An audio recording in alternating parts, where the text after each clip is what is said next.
Le débrief, l'émission sur toute l'actualité du foot régional avec Radio VFM et le foot normand.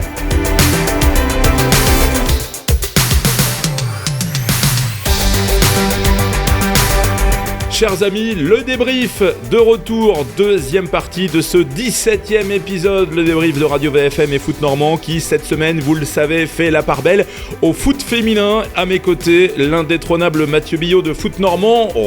Bonjour Mathieu. Salut Christophe, salut à tous. Cette deuxième partie spéciale foot féminin au Stade Malherbe, elle commence maintenant. On continue donc de parler effectivement foot féminin, mais cette fois-ci de l'autre côté du pont de Normandie avec le Stade Malherbe. Et pour ça, on accueille Anaïs Bounoir, la responsable technique de la section féminine des Rouges et Bleus. Bonjour Anaïs. Bonjour à tous.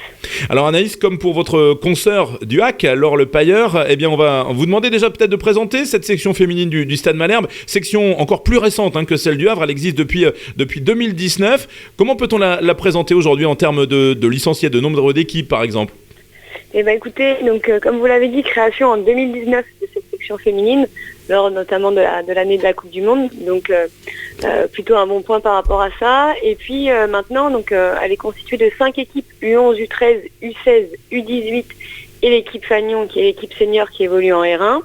On accueille 86 joueuses exactement, avec une dizaine de dirigeants, donc on va être bientôt à une centaine de personnes dans cette section féminine. Est-ce que, Anaïs, la crise sanitaire, elle n'a pas trop freiné le développement de cette section féminine ? On rappelle évidemment que, comme pour l'ensemble du foot amateur, les compétitions pour les féminines du Stade Malherbe avaient été largement tronquées ces 2 dernières saisons. Oui, exactement. On n'a pas pu, nous, en tout cas, évoluer et continuer de jouer, notamment les matchs. Et surtout sur cette équipe première. Alors on s'est servi de ce temps-là pour continuer de structurer et réfléchir à une stratégie pour évoluer le plus rapidement possible sur du niveau élite, du niveau national. Donc on s'est servi de ce temps-là, mais effectivement, si on parle sur l'aspect sportif, nous avons été, comme tous les clubs amateurs, je pense, privés de jouer, donc d'une évolution. On peut imaginer que peut-être, effectivement, avec 2 saisons qui seraient disputées normalement, l'équipe première aurait au moins eu sa chance d'accéder en D2. On ne sait pas si elle y serait, mais elle aurait eu au moins la chance de tenter sa chance. Et idem pour les U18 féminines, qui, elles, à coup sûr, évoluera au niveau national au moment où on se parle, s'il n'y avait pas eu ces 2 saisons totalement tronquées. Alors, il faut faire preuve d'humilité malgré tout, mais effectivement, notamment notre équipe U18 qui aujourd'hui a dominé depuis 3 ans le championnat régional avec de scores très très larges. Donc, il y a quand même un barrage d'accession pour accéder au niveau national, mais qui est moins difficile que notamment de la R1 à la D2. Donc, on aurait pu penser, en tout cas, que sur ces 2 ans, là, on aurait pu accéder à ce niveau U19 national. Donc forcément un frein par rapport à nous et à la poursuite de cette formation et notamment dans leur évolution. Et puis sur l'équipe R1, oui, peut-être qu'on aurait pu justement accéder à ces playoffs qui nous auraient donné la possibilité de. Maintenant, on n'en saura jamais.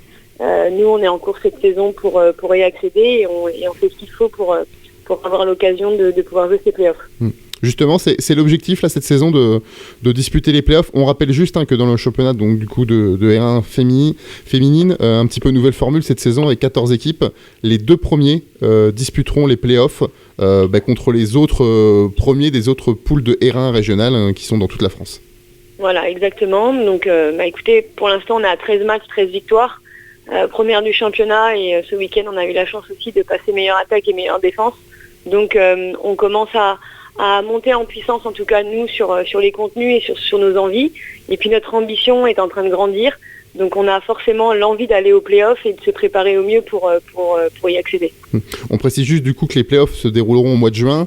Et donc il y a 2 tours pour accéder en D2. Donc c'est quand même un petit parcours du combattant quand même pour accéder. Exactement. Pour nous c'est un vrai parcours du combattant. La saison se joue en 2 parties. Déjà finir première de son groupe, ça c'est quand même l'objectif principal. Et puis une fois qu'on finit première, là, c'est aléatoire parce qu'en plus le tirage est national. Donc on ne sait pas contre qui on va jouer. Les équipes on ne les connaîtra pas. Donc c'est assez difficile. Un deuxième championnat va commencer au mois de juin si on a la chance d'y aller. Et est-ce que c'est viable ? Est-ce que c'est entendable aujourd'hui de de prétendre à dire que le Stade Malherbe peut avoir une équipe en deuxième division féminine. On sait que le cap est très important par rapport à ce que vous connaissez aujourd'hui. Exactement. C'est la réalité. Entre une équipe de R1 et une équipe de D2, aujourd'hui, il y a une énorme différence. Et souvent, on a l'envie de comparer aux garçons. Et moi, je compare tout le temps ça à des clubs de Ligue 2 garçons qui veulent aussi monter en Ligue 1 et qui veulent tout de suite jouer la Coupe d'Europe. Donc, ce serait impossible. Et là, nous, c'est un peu pareil. C'est-à-dire que de jouer en R1 et passer en D2, il faut multiplier par 4 ou 5 parfois son budget pour pouvoir vraiment exister en D2 national. Donc c'est vrai que c'est difficile, mais nous, le Stade Malherbe, aujourd'hui, on a cette envie, les dirigeants ont cette envie. Donc on travaille depuis maintenant presque 1 an et demi pour si accession il y a, on sera prêt à pouvoir réagir et surtout bien figurer dans cette division. Quand vous dites que vous commencez justement à préparer la suite, Anaïs, est-ce que, par exemple, le recrutement de joueuses comme Marion Médané, qui, on le rappelle, a joué au HAC, a joué à l'AG Caen, ça fait partie justement de cette idée de se projeter sur une éventuelle accession ? Exactement, la recrue, comme tu viens de le dire, Margot, c'est exactement ce profil-là que l'on souhaite. Moi, aujourd'hui, je travaille pour le recrutement de la saison prochaine, c'est vrai. C'est aussi mon rôle de préparer cette saison prochaine, quoi qu'il en soit, c'est-à-dire que nous sommes en R1 ou nous sommes en D2, quoi qu'il en soit, nous souhaitons en 2024 être en D2, donc je dois mettre cette équipe-là en D2, et on sait qu'il faut un recrutement avec des joueuses un petit peu plus expérimentées, parce qu'aujourd'hui on a une équipe qui a 21 ans de moyenne d'âge, donc il faut aller chercher des potentiels, mais surtout des joueuses un petit peu plus matures. Donc Margot fait partie intégralement du recrutement de cette saison, forcément, parce qu'elle va nous aider sur cette fin de saison et peut-être justement sur les playoffs et sur les saisons prochaines, on l'espère. Donc effectivement, ça fait partie intégralement de ce recrutement-là, mais il n'y a pas uniquement le recrutement, il y a aussi toute la structuration qu'il y a autour du club, et puis l'aspect économique qu'il faut parler, forcément. C'est pas la même chose de se déplacer dans la région et de se déplacer dans toute la France. Et en termes aussi d'organisation chez nos jeunes, chez notre formation, à notre école de foot, notre promotion, notre image. On a beaucoup de volets à développer aussi à côté. Et on essaye en tout cas de s'y atteler depuis 1 an et demi. On en parle souvent donc, de ce fameux écart qui peut exister entre un championnat de R1 féminin et un championnat de deuxième division.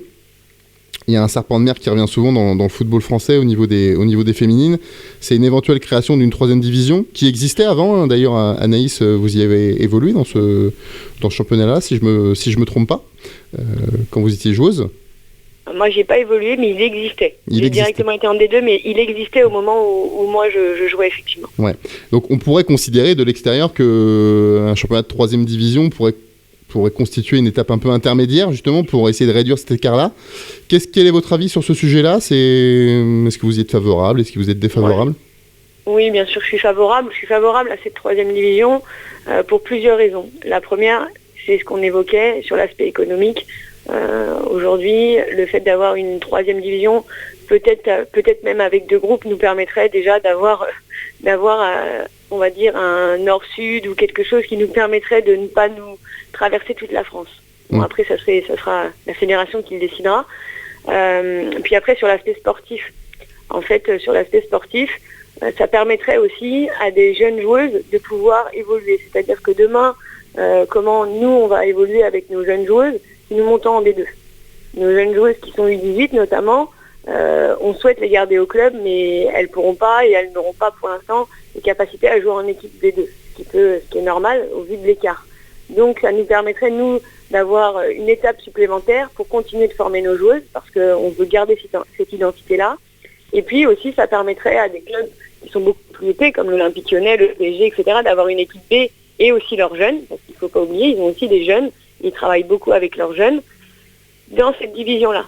Donc nous, équipe première de R1, nous montons dans cette équipe, dans cette division-là. Donc nous jouons contre des jeunes potentiels, donc des U20, 21, 22, 23, de l'Olympique Lyonnais, du PSG, de grands clubs de D1.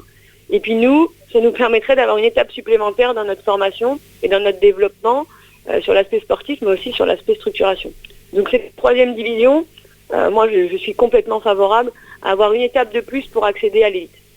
C'est le parallèle finalement, Mathieu, avec les garçons. On avait il y a quelques semaines de ça Gilbert Guérin qui lui se battait pour la création d'une 3e ligue professionnelle. Bon, à chacun ses combats, mais ça rejoint effectivement un petit peu les enjeux du foot masculin. Anaïs, la formation, c'est donc attirer les meilleures joueuses du bassin canet, de l'ex-Basse Normandie. C'est ça le projet aujourd'hui ? Oui, exactement. Alors moi, depuis que je suis arrivée au club, avec le président, notamment Fabrice Clément, on avait mis en place ce projet. Il était important pour moi, quand j'ai pris cette section, de consolider, d'avoir des fondations, et les fondations, ce sont les jeunes.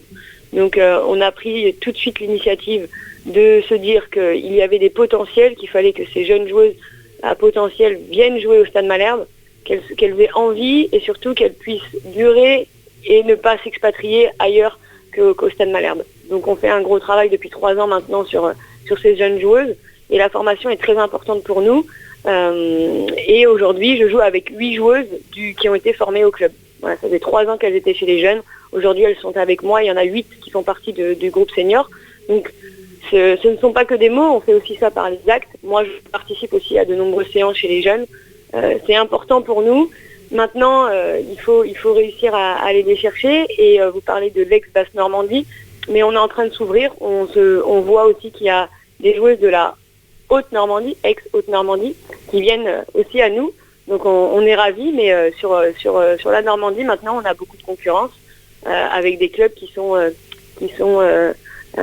très, on va dire comme nous, très agressifs sur l'aspect formation et le recrutement. Et à l'instar des garçons, Anaïs, est-ce qu'il faut créer des passerelles avec les autres clubs de la région ? Est-ce qu'il faut qu'évidemment ce projet puisse reposer sur une bonne compréhension des autres clubs régionaux qui doivent adhérer à votre projet ? Bien sûr. Cependant, en toute honnêteté, et je l'ai déjà dit plusieurs fois, il y a très peu de clubs aujourd'hui qui sont ouverts à des discussions pour des partenariats, notamment avec le Stade Malherbe. Et je parle juste sur l'aspect féminin, uniquement. Tous les clubs qui sont aux alentours, au début, nous ont pas forcément bien accueillis sur la scène et notamment sur l'aspect féminin. Ce que je peux entendre et comprendre. Donc nous, on leur a bien formulé notre projet qui n'était pas de prendre toutes les joueuses, mais les meilleurs potentiels pour leur permettre d'atteindre l'élite. Donc c'est pas du tout le même projet que les clubs qui sont aux alentours. Donc difficulté pour moi et pour nous, Stade Malherbe, d'échanger avec beaucoup de structures. Parce que dès que nous sollicitons une joueuse, ils souhaitent la garder chez eux. Ce que je veux bien entendre, parce que j'ai aussi fait partie des clubs amateurs, mais j'ai été aussi à leur place et j'étais très heureuse et ravie de voir une ou un très bon joueur partir dans une section, et notamment un club professionnel, et évoluer notamment sous d'autres couleurs, mais avec d'autres objectifs forcément. Donc difficulté aujourd'hui, mais c'est une envie du club de maintenir des liens et de créer des liens forts, notamment sur la région, mais grande difficulté aujourd'hui à faire comprendre et accepter notre projet. On peut imaginer justement que dans cette logique-là, si demain la section féminine du Stade Malherbe accèdait en D2, ça serait peut-être plus facilement compris par les autres clubs régionaux qui, là, peut-être voient plus un concurrent, parce que vous évoluez même toujours peut-être dans les divisions régionales, même si vous êtes quand même déjà sur un peu une autre planète. Mais le simple fait d'accéder à un niveau national, le message peut-être serait plus clair vis-à-vis de vos interlocuteurs régionaux. Oui, exactement, peut-être. Cependant, moi, je pense au moyen et long terme. Quand je pense joueuse, et aujourd'hui, nous, on a l'inverse, et je le prends souvent, c'est qu'on a des jeunes joueuses internationales qui sont demandées par des clubs de D1 et voire de D2. Aujourd'hui, nous ne sommes pas en capacité de pouvoir donner ce qu'ils leur donnent. Donc, nous disons à cette joueuse, pars pour ton bien, si tu le souhaites, si c'est ton envie. Bien sûr qu'on a envie de te garder, mais si c'est pour ton bien et ta formation, alors pars. Mais aujourd'hui, ce qui est dommage, effectivement, c'est de se dire, bon, comme le Stade Malherbe est en R1, alors nous, c'est pas vrai. Les clubs aux alentours, nous, aujourd'hui, on a la possibilité de donner pas mal de choses aux joueuses, notamment des horaires aménagés, un suivi scolaire à la formation, un internat, vraiment un complément. On joue contre des équipes dans toute la France. Là, on fait des tournois nationaux, etc. Donc, on a accès à beaucoup de choses qui leur permettent d'évoluer. Sur l'aspect senior, on est en train de travailler justement pour que les joueuses, bien sûr, essaient d'avoir des emplois du temps qui leur permettent d'être performantes au niveau national et de s'entraîner. Cette année, on s'entraîne 4 fois, mais l'année prochaine, on essaiera de s'entraîner entre 5 et 6 fois. donc d'avoir un projet de vie aussi qui soit compatible. Donc on travaille avec beaucoup d'entreprises maintenant et on essaie de mettre en place beaucoup de choses. Donc forcément que les clubs aux alentours doivent comprendre que même si nous sommes en R1, nous voulons aller dans l'élite française. Donc et devenir une référence en Normandie.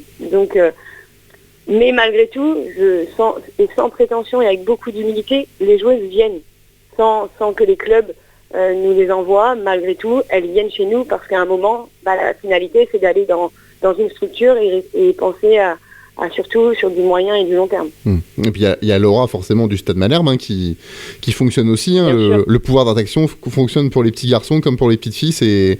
Il est exactement identique de ce point de vue-là. Exactement. On va profiter de votre présence quand même pour dire un petit mot par rapport à l'équipe de France féminine de Corinne Diacre qui se produit en Normandie actuellement dans le cadre du tournoi de France. Elle était samedi au stade de Michel Dornano contre le Brésil avec une victoire 2-1 à la clé dans une bonne ambiance, 12 000 spectateurs, ce qui est vraiment exceptionnel. Vous y étiez personnellement avec votre équipe, je crois que c'était l'occasion aussi de présenter un petit peu le projet auprès de certaines personnalités. L'équipe de France, elle a un rôle aussi à jouer peut-être dans ce développement-là en termes d'attraction pour le football féminin. Exactement. C'est la vitrine, c'est ce qui se fait de mieux au niveau national. Donc l'équipe de France représente et on avait la chance nous d'y être ce week-end. Samedi, on avait amené toute notre école de foot, toute notre formation, nos joueuses seniors. On avait réuni aussi tous nos partenaires qui nous suivent depuis maintenant presque 3 ans. Donc c'était une vraie soirée foot féminin, sport féminin, j'ai envie de dire même, parce qu'il y avait d'autres sports qui étaient réunis. On avait vraiment cette envie de promouvoir le football, mais aussi le sport féminin. Et en plus, on a vécu dans une atmosphère et d'une ambiance. 12 000 spectateurs, ça faisait longtemps aussi à Dornano qu'on n'avait pas eu autant de personnes et une aussi belle ambiance. Donc on était ravis. Sur le terrain, une victoire de l'équipe de France. Une équipe de France rajeunie aussi, avec une très belle image, avec de très belles joueuses de foot, j'ai envie de dire même des athlètes sur le terrain, une intensité, un rythme. On ne s'est pas du tout ennuyé, donc il y avait aussi autour de moi des personnes qui étaient assez impressionnées en fait du rythme et des joueuses de l'équipe de France. Une belle image des joueuses avec un état d'esprit irréprochable, exemplaire. Même avec nos jeunes joueuses qui étaient porte-bâches, elles ont pu aussi échanger avec elles. Donc l'équipe de France aujourd'hui démontre, et sur le terrain et en dehors aussi, ce qu'est le sport féminin et les foot féminins. Donc félicitations à l'équipe de France et puis à Corinne Diacre aussi de véhiculer toute cette belle image pour la suite. Je pense que ça peut être de bon augure pour notre Euro et je pense qu'il y aura un beau résultat là. Un Corinne Diacre que vous connaissez, je crois, si je me trompe pas, vous l'avez déjà croisé dans votre parcours. Exactement, ça a été mon entraîneur pendant une saison à l'AJ Soyeux. Voilà, tout à fait. On va en profiter aussi on va pas oublier quand même. On a même fait la Ola, Mathieu, dans les tribunes de Dornano samedi soir. Ça nous était pas arrivé depuis un moment. Non. Après, on peut dire que, pour côtoyer d'autres stades de Ligue 2, on peut dire qu'en moyenne, le stade Malherbe se trouve dans le haut du panier. Oui, la Ola, ça arrive rarement en Ligue 2. Je suis d'accord. Ça arrive rarement. La bonne ambiance au stade, je pense qu'à ce niveau-là, Malherbe, on n'a pas à se plaindre. Il y a la ministre des Sports, Roxana Massineanu, qui était là aussi. Elle a fait la Ola aussi. Elle a fait la Ola aussi, la ministre. Elle était pas loin de nous.